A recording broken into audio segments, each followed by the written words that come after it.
All right, welcome back to the very final topic of this series, that is multi-branch pipeline.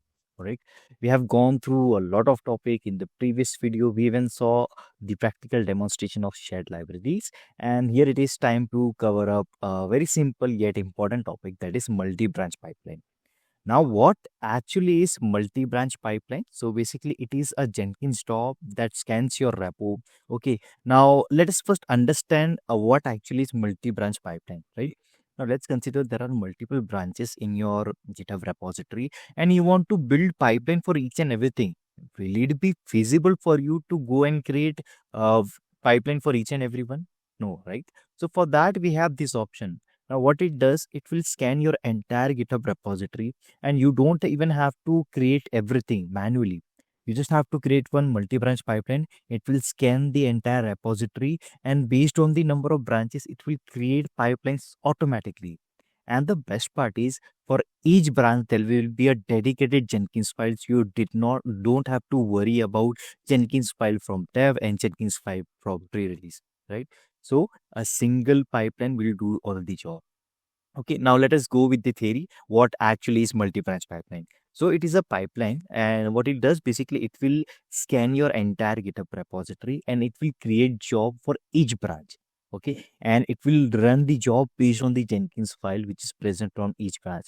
Now let's say there are 10 branches present in the repository. It will scan the entire repo, and it will see the number of branches. It will create 10 job. Okay, and let's say if a branch one has different Jenkins file, branch to have different Jenkins file, it will work based on the Jenkins file which is created per branch. So that is the power of multi-branch pipeline. So you don't have to worry about manual creation of job. It will be done automatically. That too with the power of multi-branch pipeline. Now, why we should consider multi-branch pipeline in the very first sense? So see, here it is helping us for CI/CD for each branch. It will automatically detect the branch. It will auto remove the deleted branch, so you don't have to think and worry about the maintenance of the pipeline. It will automatically do it for you. So let's say if you create 11th branch and you deleted it, the next time when you scan the repo, it will first fetch, okay, the 10th and 11th branch is deleted. It will actually delete the job also, so you don't have to worry about the maintenance. It will do it for you. So here the development can work independently. So let's say if they are working on a branch, they don't need to worry about the pipeline to be created by DevOps team. It will be created automatically. All they have to do is just scan the repo, and their branch will be added, and their job will be created. So it is perfect for GitFlow and feature branching, right? So what are the advantages of multi-branch pipeline? So the first and the best advantage is no manual pipeline duplication. Okay, and second is no hard-coded branch name. It will be automated. Third, it works well with PR. It helps us in faster development cycle. It helps us with more automation, and that with fewer mistakes.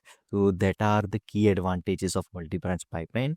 I want to thank you all for staying here till now. In the next video, we are going to do the practical demonstration of multi-branch pipeline, and this is how we are going to wrap up our Jenkins series. I hope you loved the journey till now, and I want to see you in the practical demonstration where we would be touching the topic multi-branch pipeline. So yeah, that was all, and I will see you in the next one.